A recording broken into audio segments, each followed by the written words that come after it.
As a wider conflict in the Middle East continues to escalate and intensify, news emerging today from Azerbaijan's Nakhchivan region has been widely regarded as the first spillover of that confrontation into the South Caucasus.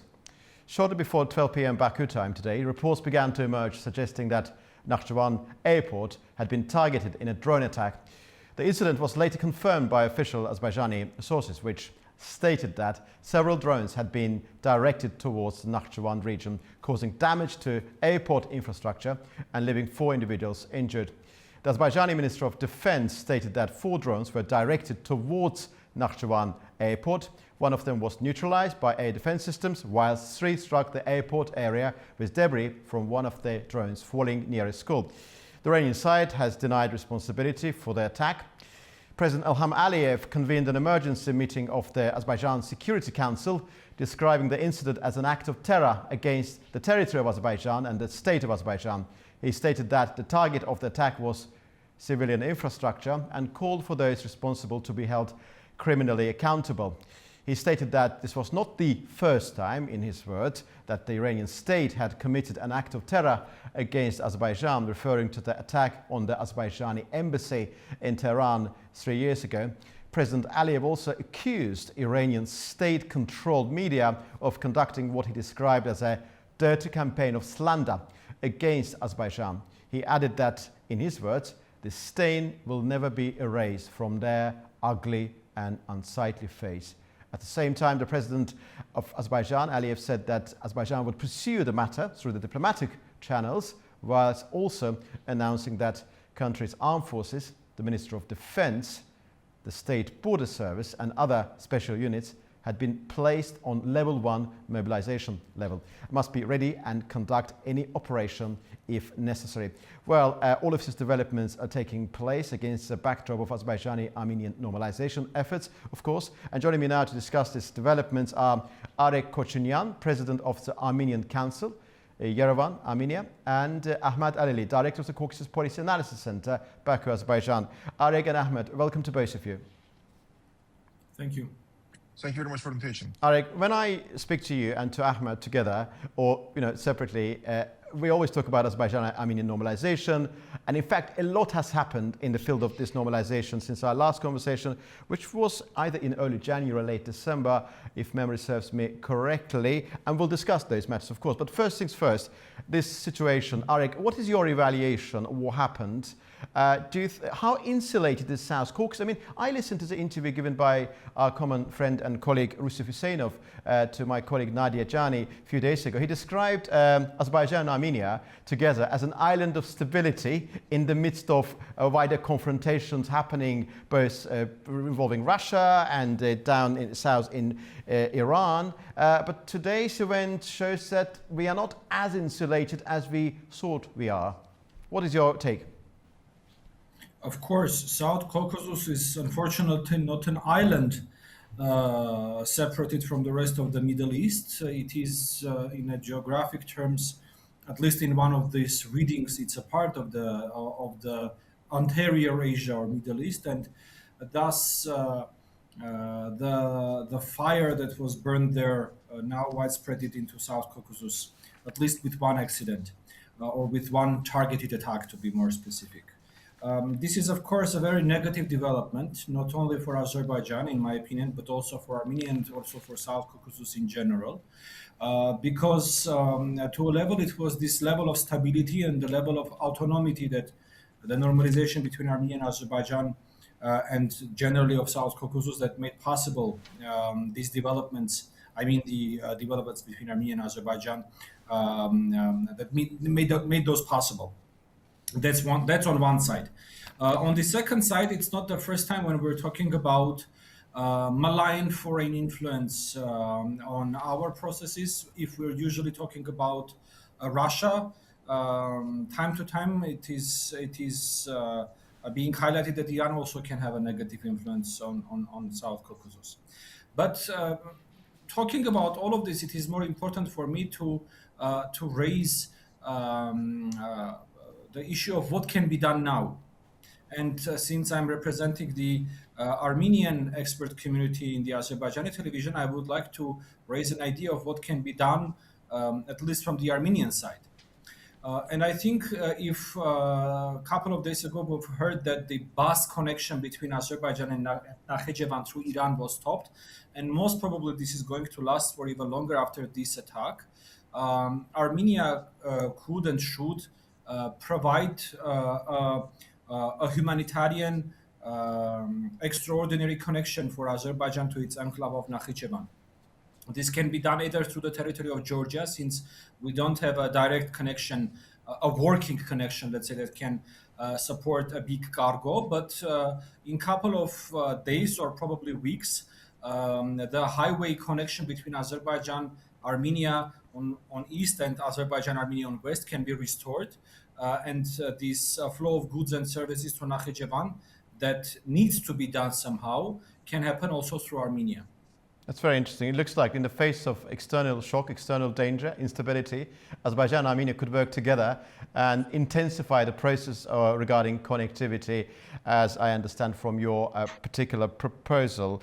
Ahmad, what is your take on regarding this situation? President Aliyev, during that Security Council meeting, used a very strong language. I mean, he said that he went to the embassy of the Islamic Republic of Iran, expressed Azerbaijan's position, offered condolences, and he said that no other head of state visited the Iranian embassy, and President Aliyev added that instead of appreciating this, they downplayed it and they acted like vile and ungrateful people.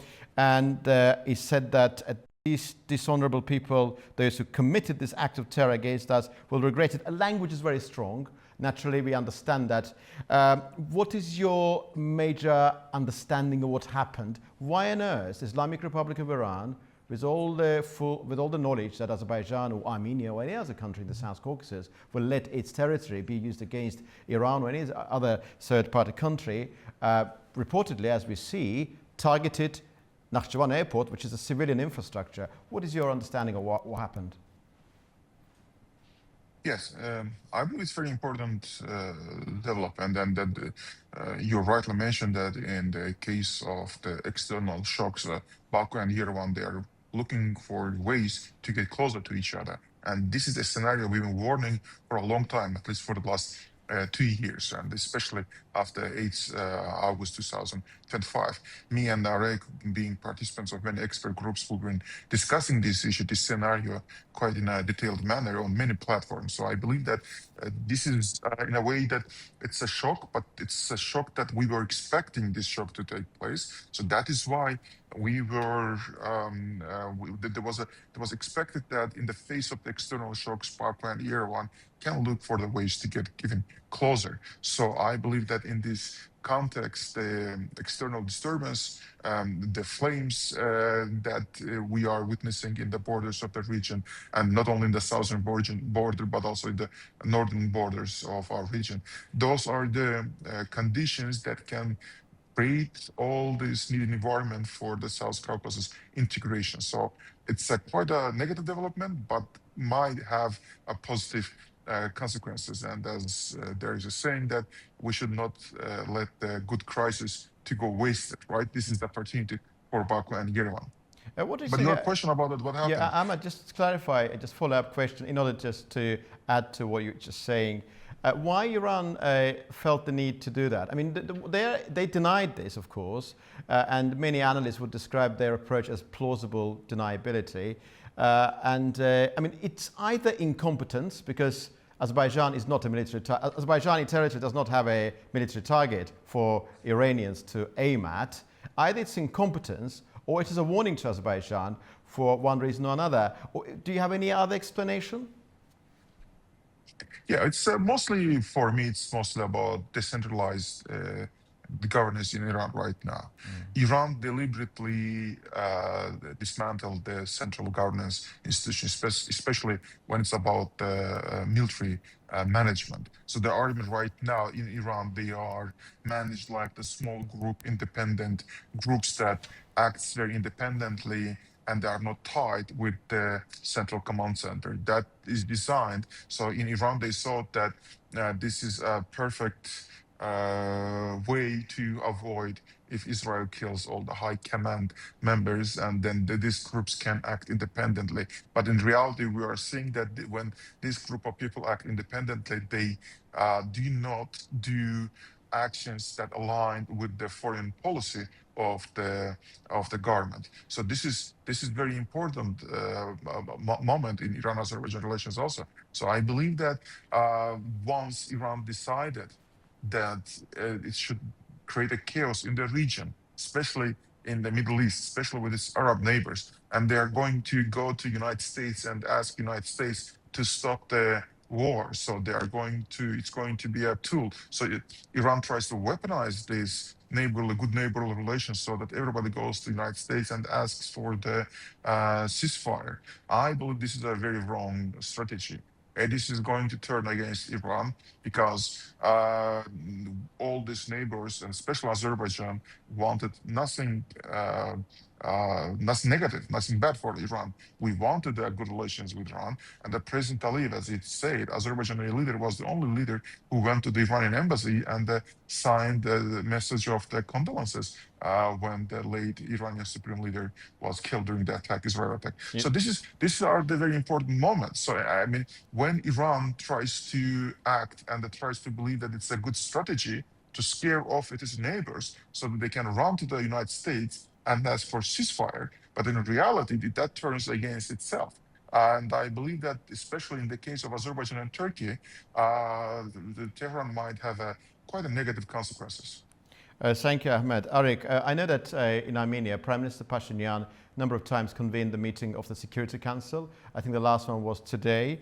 What are your major takeaways from those meetings in the context of regional security? Iran is a very interesting entity. I mean, today earlier, a couple of hours before this context program, interviewed Iran's Deputy Foreign Minister.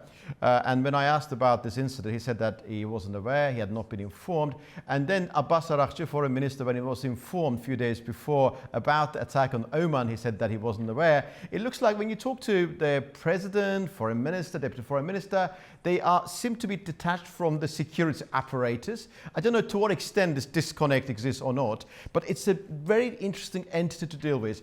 In the context of this reality to which I made reference, or rather my observation to which I made reference, what are your major takeaways from the latest Security Council meeting in Armenia as long as regional security is concerned?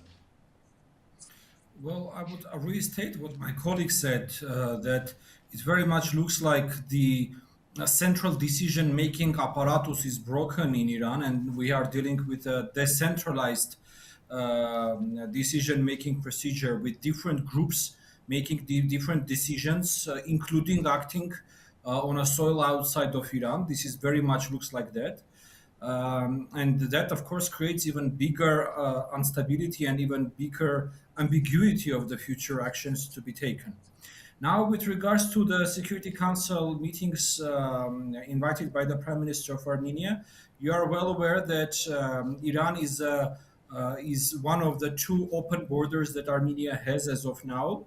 And through that border passes approximately, if I remember the numbers correctly, 30% of our foreign trade, and all of that is obviously now completely shut, making Armenia dependent on only one border, which is our northern border with Georgia. And that, of course, creates already significant security challenges for our country. Not even talking about the possible risks coming from the theater of the military actions. And I'm referring to here also to the possibility of the mass refugee waves that could move towards Armenia, Azerbaijan, and Turkey as the three countries that are neighboring Iran that have stability, unlike basically every other neighbor. Thank you, Arik.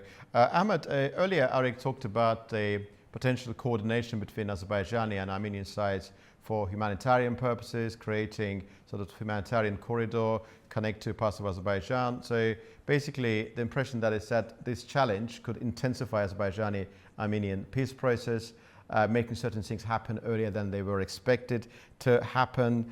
What else? To what extent do you think Azerbaijan and Armenia could coordinate their efforts in the face of this instability emanating from Iran? I mean, we are in a very interesting situation. There's no peace treaty signed yet. It was initialed in August back in 2025. There is a normalization process, limited economic interaction via Georgian territory.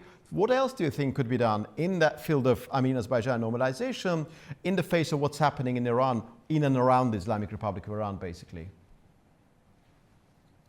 So, I mean, it's a good point, and I mentioned that we were expecting for the last 2 years, at least for the last 2 years, that external shocks are going to create all the favorable environment for Baku and Yerevan to cooperate. Particularly about this case, I would say that Azerbaijan is already going, like my impression is that Azerbaijan is going to coordinate its efforts with Turkey. And especially, yesterday there was attack on the Turkish airspace, and Turkey declared it as the violation of the NATO airspace. By the way, So this Ahmed, is when quite I interesting interviewed case, Iran's I think. deputy foreign minister, he denied it. He said that they never were aiming at Brazilian Muslim countries, and Turkey and Azerbaijan are allegedly Brazilian countries as long as Iran is concerned. He denied that particular part. So plausible deniability is still very central to Iranian official rhetoric, just to add here. Yeah, absolutely. Like right now, there is a total chaos in Iranian public management and the military management. I would say that.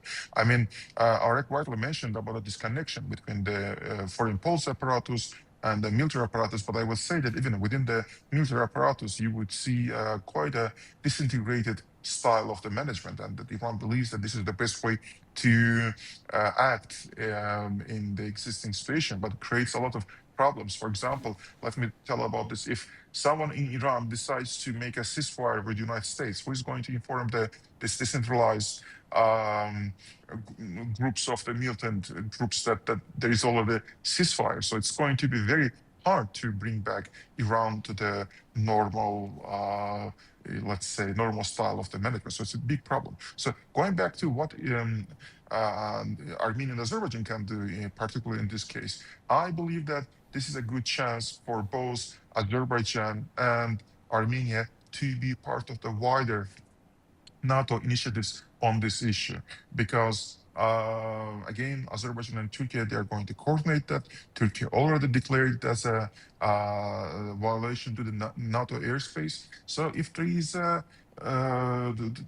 political will, and if there is a proper assessment of the situation from all parties, I would say that this is a case when things can move a bit closer to the point when Azerbaijan and Armenia, they can be part of the joint international mission on this issue. But of course, like there is we have to understand that Azerbaijan and Armenia, they have distinctive geographic position, so they have to take into account. And then, so that is why this, whatever alliance, whatever coordination is going to come, everybody should understand that Azerbaijan and Armenia has much more in the game. So it's not like other members that are far away from the region. Armenia and Azerbaijan, they are located here.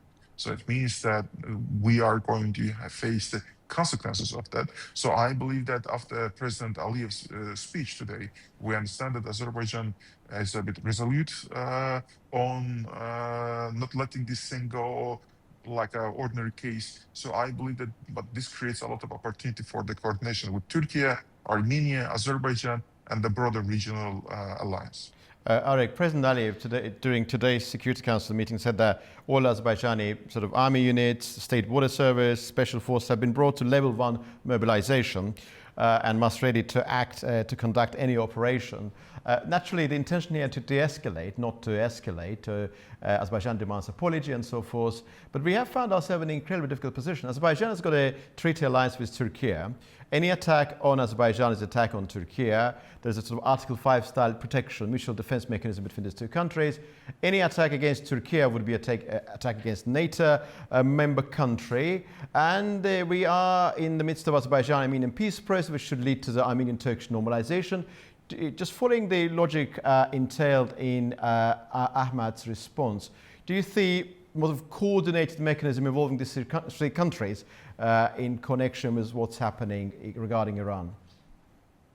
Well, first of all, comment I want to make is that this is probably the first time in modern history when a mobilization in Azerbaijan doesn't create huge concerns in Armenia. literally, this is probably the first time since our both independence. Yeah. That's first, and second, I don't want also to exclude the possibility of the de-escalation of the situation, because so far everything we have discussed basically goes towards the escalation of the situation, further internalization of this escalation, etc., etc. I don't want to exclude the possibility that this will be a one-time action, basically, that Azerbaijan will have the Iranian sort of condolences and people who committed this will be persecuted in Iran, because I remember, for example, when of course those two are not alike, but also when the attack on the embassy of Azerbaijan in Tehran happened, there were also a lot of analytics about how this will escalate the relations further, etc., etc. So what I'm referring to is let's also please do not exclude the possibility of de-escalation of the situation and to a level that it would be possible normalization of the relations. Yep, President Aliyev during that speech said that Azerbaijan is not part of this wider confrontation. Azerbaijan is not part of offensive operation against Iran, and that policy stays there. It's only for the And so is not South Caucasus, and I think for the interest of all of the countries of South Caucasus, it would be of course best to try to keep South Caucasus out of the conflict. The key sensibility both in Azerbaijan and in Armenia, as long as my reading of the situation is concerned, has been that it's not our conflict. We have good relations with Israel and United States, but those good relations do have absolutely nothing to do with conflict in Iran. We're not going to use our territory against Iran. Both countries have been very clear on that very point. Ahmad Arek, I just want to discuss Armenian-Azerbaijan normalization. It's our usual subject, of course. A lot has happened. President Aliyev and Prime Minister Pashinyan received Human Fraternity Award in Abu Dhabi early February. 19th of February, they both attended the inaugural meeting of Board of Peace. Both are founding members of this newly emerging organization. The consignments being sent from Azerbaijan to Armenia via Georgia. A lot is happening. Arek, perhaps I should ask you first. What else do you think should happen before June elections in Armenia? What I'm saying is, of course, we fully understand this Armenia's internal affair and so forth, but it's inextricably connected with Azerbaijan. The peace process. So the thinking here in Azerbaijan is, and I'm sure Ahmed will agree with me, that this process should appear and to be very, very positive and make peace treaty between Azerbaijan and Armenia look a positive thing for the Armenian electorate. What else do you expect in this particular field before June and after June? Well, without the regard to the elections, I think there is a lot of room for the positive steps that can be implemented by the sides. And there are three very specific processes that can continue in this matter. First is the delimitation demarcation process. You know that the committees are created, the intergovernmental agreement about their charters is signed. So everything is ready to act on ground on the delimitation demarcation. So I think it's a process. It definitely will be a long process, because Armenia and Azerbaijan share the longest border in the region. It's a border of 1,000 kilometers. So that's one process that needs to continue. Second process is the opening of the communication, continuation of the process. For example, one idea that we here discussed could be this early bird of these processes that would happen. Third is, of course, the peace agreement itself. As you correctly mentioned, it was pre-signed in Washington, and I think that there is this idea, let's say, in the air of a combined solution in which peace agreement is signed now before the elections, and after the publication of the draft constitution suggested by the government. As you know, the ruling party promised to publish the draft of the constitution that they are going to suggest to the voters prior to the elections. So that can be this pretext on which the peace agreement would be signed. And after the elections, after the referendum on the adoption of the new constitution, the peace agreement can be ratified by both parliaments. With this combined solution, on one side, Azerbaijan gets what it wanted, this absence of unchangeable, let's say, developments prior to the election and prior to the referendum. On the other side, we would have a significant progress on the peace process between Armenia and Azerbaijan. Thank you, Arek. Thank you. My colleagues from the gallery just informed me that the Cabinet of Ministers of Azerbaijan took a decision on the temporary suspension of all freight traffic across Azerbaijani-Iranian border, decision which was naturally expected. Interestingly enough, since we talk about border and delimitation, Rusif and Farhad Mammadov and other members of the Azerbaijani delegation, they crossed that 12.4 kilometer delimited section of Azerbaijani-Armenian border. When I was talking to Eldar Hamzali a couple of days ago, I described it as a first sort of a symbolic moment. Of course, it's very, very important. They sort of civilize interaction between these two countries. Borders are in a functioning way. I met them on the Armenian side. You were on the other side, of course, yeah, naturally, as the head of Armenian delegation. That's a very important symbolic moment. Ahmad, what is your take regarding what we just discussed with Arek? Arek has reflected on a number of important things. Would be nice to hear your reflections on those points. Yeah, absolutely. I believe that Armenia and Azerbaijan, they are the champions of peace right now. They are considered as, the progress that we are witnessing between Baku and Yerevan in the last year, and especially the last couple of, I would say, the years.